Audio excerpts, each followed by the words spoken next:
แต่ตื่นนอนมาแล้ววุ่นวายหาของแต่งอันห่านเสริมสวยพี่น้องพอได้มาเป็นอีหยังอีกล่ะเศร้าหน้าเศร้าหลังเรียกสิบอกว่าหาดอกหาต้นไม้หายังเป็นไส้ไง ต้นไม้กันจิบลงทุนเลยพี่น้องจิมายกออกประบัวไปประบัวบอกให้แต่งเอาเองตัวของเจ้าของเนาะจะมายกออก เจ็บเว้ยเจ็บสบายดีอีกรอบจ้าพี่น้องเราไว้หนักเพื่อนเห็นยังอยู่สบายดีตอนสวยๆจ้ามาพร้อมเจี๊ยบขลุกขลุนนี่ได้เร็วเอาค่ะมันสิซึมใจห้องเพิ่นเด้อจะกันเสียหายยังมาอัด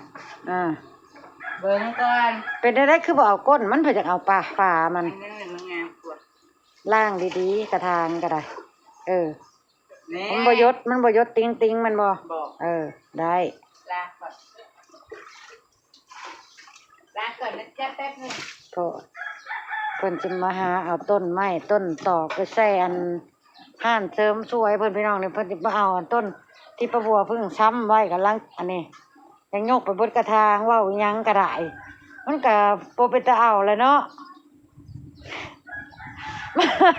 น้องวิกว่าน้องวิกสงสัยน้องวิกบอกแม่นเจ้าหาอีหยังมาเจ็บก้มช่อง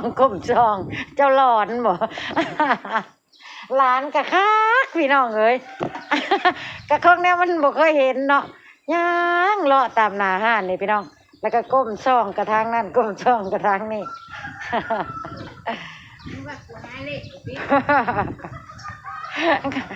เจ้าหลอนบ่ไม่เจ็บเจ้าหาอีหยังก้มช่อง ที่ได้เพิ่นอยากมาหาลากกันกระทางต้นไม้ประบัวไปพี่น้อง เอาทางใดดีว่าแล้วน้องกองคืนเพิ่นประบัวก็เลยออกไอเดียให้จ้าว่าสิลากอยู่ก็เจอเจ้าของอยู่ประบัวก็เลยออกไอเดียให้นี่ให้ตัดเอากระปุกแล้วเอาตัวนี้ไปซ้ำพี่น้องนี่งามแล้วก็เพิ่นสิเป็นแบบว่ากองนี่ไปซ่อมทางตัวเพิ่นกองอันฝุ่นกองอากาศนี่ตัวนี้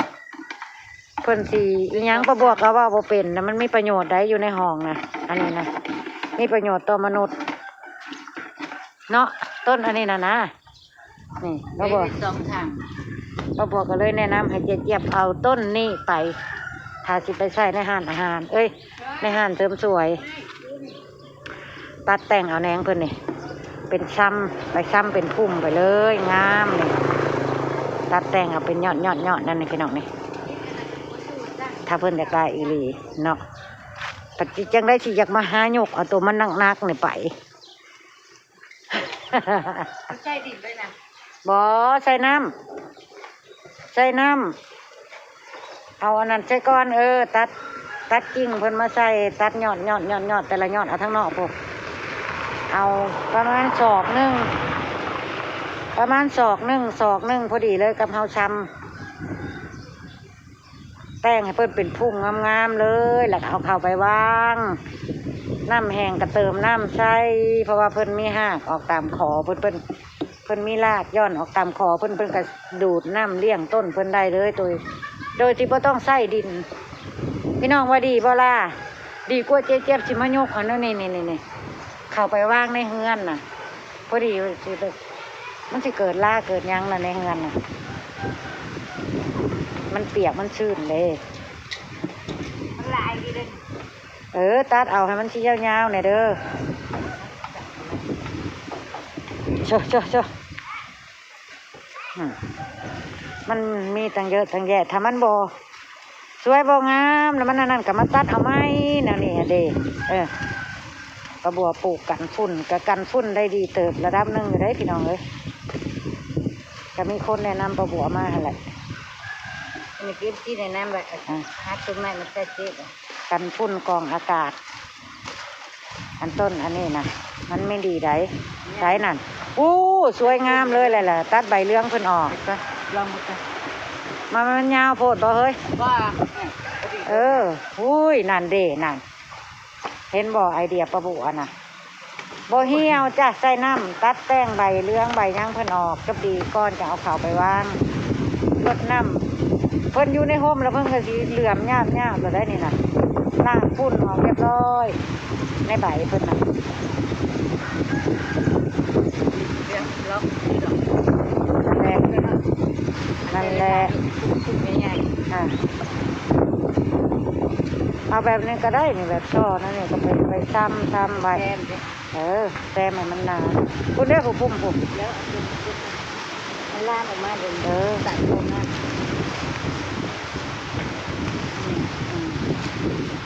จะเบิ่งกว่าจะล่างฝุ่นยังออกจะปีแล้วจะออกเข้าไปไว้ในเฮือนน่ะ มันสิงามมันสิเหลือมยุบอยู่ อันนี้มันอยู่ในแดดแล้วมันถึงเป็นลักษณะนี้นะ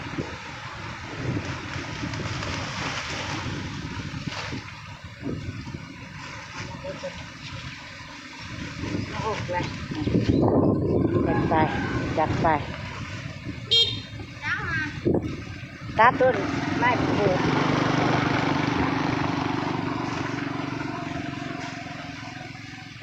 เป็นล้างน้ำอย่างนี้ อยากใส่ต้นไม้ใส่ห้องไปบอกเนาะปัดมาหาก้มซ่องกระทางนั่นกระทางนี่ ต้มน้องบิ๊กสงสัยนั่นแหละพี่น้องเลย น้องบิ๊กกระเบื้องเฮิงเติบ มันเล่าเฮ็ดหยังซ่องทางนั้นทางนี้อดบ่ได้จ้ะเจ้าเฮ็ดหยังไม่เจียบเจ้าซ่องหาหยังเจะหลอนบ่ หลานก็โอ้ย เอา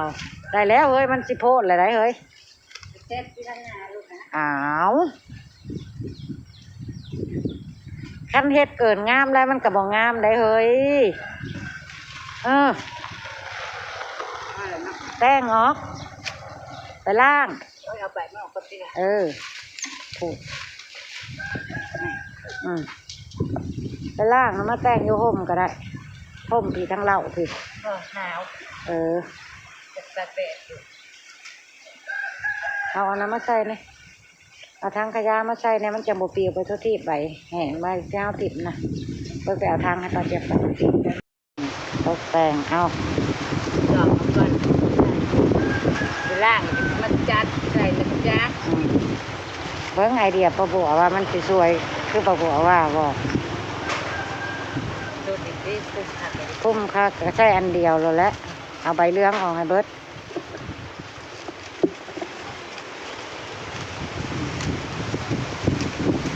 ถ้าเพิ่นไปอยู่ในห่มแล้วเพิ่นแห้งก็สวยงามเห็นบอกเพิ่นบ่มักแดดเพิ่นโดนแดดระบายเพิ่นเป็นด่างๆเลยเติมแสงใหม่ ต้นมันคือมาก นะให้มันบาลานซ์กันแล้วเลย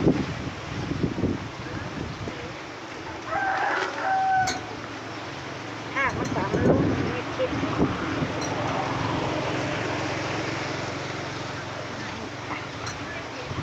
เปิดได้ก็เขาดูค่ะ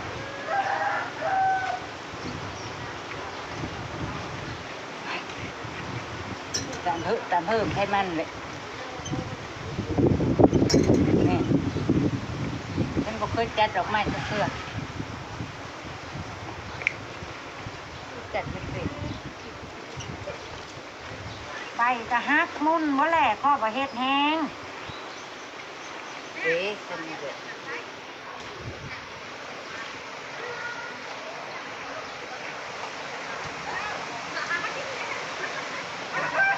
หลายผู้ตัวก็เอาใส่กัน มาแล้ว จะไหนรวม มันอะไรพ่อก็ มันน่าจะ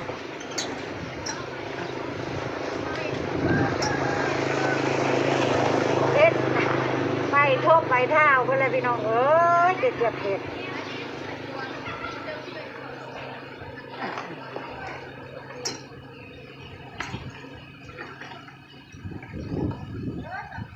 โอ้ยกันนะพูดเลยนะ เอาไปได้เป็น โอ้ยเอ็ดจังวะงานมันขีดและอากาศมันบกเข่าไปนี่ลูกนั่งพอมาเลยเปื่อยที่เน่าพอกันแหละ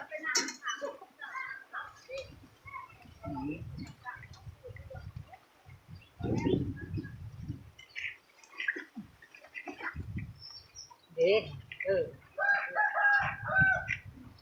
นี่ได้แล้ว แล้วอะไรตะก่อนเอาตะก่อนโอ้ย ไหนเดี๋ยวให้แล้วบอก เว้นนี้พายก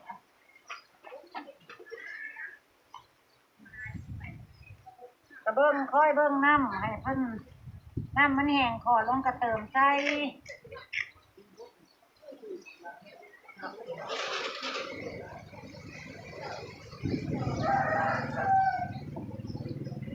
ก็ได้แต่เอ๊ะแกกันกระถางดอกไม้แน่ฮะ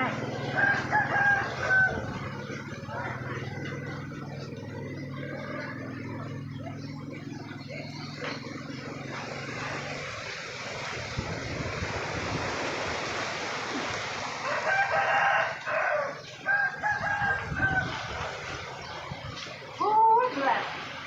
ล้มนี่เด็ก นั่นเด็กจะเอาพุ่มใหญ่ทำได ปวดเดี๋ยวนี้ไม่เลยนะคุณนะ จะเอาสวยงามทำไดน้องพี่น้องไปตั้งหาหมองว่างบัดนี้ให้มันเหมาะสมไหน โอ้ย ก็รถที่มันเป็นขบวนว่าที่มาซื้อท่อน้ำมันคำบ่อยวานเนี่ยนะ ชื่อตัวไหน เขาขาย900คำบ่อยซื้อมา1,400แม่ขาย900 บอกไปอีกบอก บอกเธอบริยูใส่เธอก็ว่าแล้วแต่ขายจะขายโอเคจ้าพี่น้องไปตามไปเบิ้งเพื่อนจะเอาไว้ในสายบ่แล้วที่นำไปเบิ้ง มาไหม ไปพาพี่พาน้องไปเบิ้งไป มาเร็ว อ๋อเข้าใจแล้วพี่น้องเพิ่นสิเอากระถางต้นไม้มาปิดช่องหมองนี้โอ้ ๆ yes sir ต้องวางข้างนอกตีเดี๋ยวสิเอาเข้าไปในผู้ หมดแล้ว มันกรีดรถได้โอ้เอามุน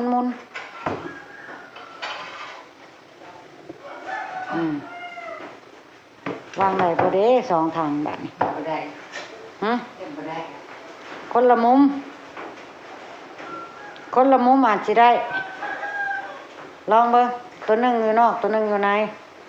แล้วว่ามันจะขวมใช้ลูกค้าล่ะ กดนะ ได้โอ้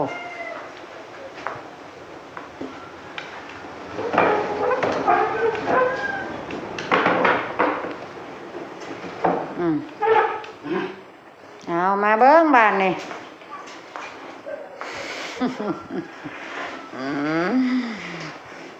แต่อีตนเนาะพี่น้อง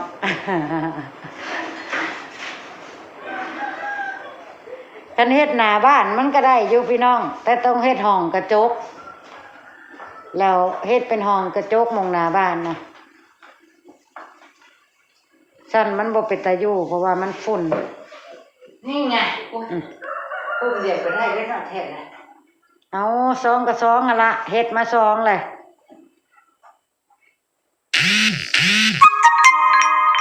ฉันมาพูดเรียกได้แล้วกูมันไม่ก็ นั่นว่าแล้ว นี่ใช้ปุ่มเดียวนี่ดีงามเลย ใส่กันกะ ใช้หมูอื่นนี่ ตั้งไว้ในห้องน้ำจัดดี สวย ๆ นะ สวยแล้วเบิ้งขับไปเบิ้งทางใน ใช่นี่เด้ เด็พี่น้องพอวางแล้วก็สิเป็นก็สวยงามแหละก็แม่นแหละ เด้ โล่งๆเอาต้นไม้มาใส่ดูสักชื่ออีกต้นหนึ่งมาไว้นี่ โอเคไหม โอเคแล้วน่ะ วางกันค่ะ อืม มันก็ไม่โล่งมากนี่นี่มันคิดตัวนี้พวกนี่ นี่ไง แต่งจุดตี นี่ไง ฮ่าสวยแล้ว สวยแล้ว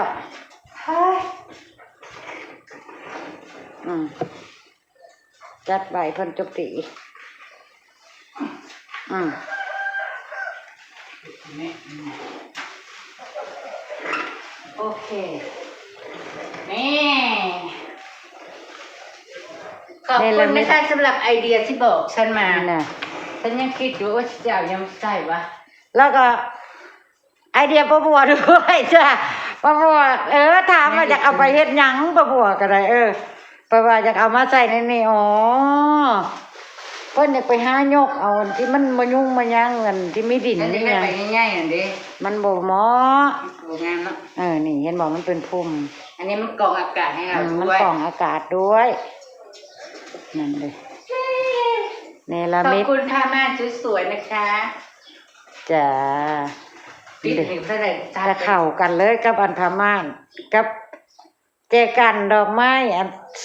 สีเขียวสดใส เนาะ เข้ากันได้ ถ้าแม่นมงนี่มันกว้างนี่เอามาไว้มุมเสานี่ก็ได้นี่ เนาะ นี่เอามาไว้มุมเสานี่ แม่น บ่เหมาะเอาไว้นี่นะ มันเกิดต้น เอามามุมเสาเบิ่งแล้วมันสิงามบ่เจ้าว่าพี่น้องว่าเหมาะบ่เอาไว้มุมนี่เหมาะบ่ยืนเบิ่งบัดนี้นั่นน่ะ โอเคอยู่เนาะ โอเคปิดเสาอันมาเฮิงด้วยอวยไหมอวยกระทางนั่นอวยทั้งพุ่นออกมาพี่นี่ละ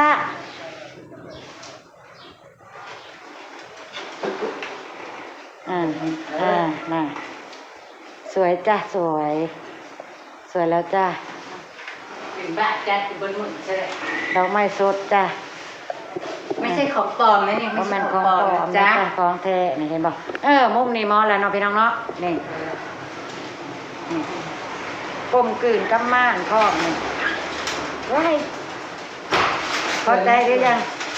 แต่เจ้า แม่ อะไร แคปให้หน่อยน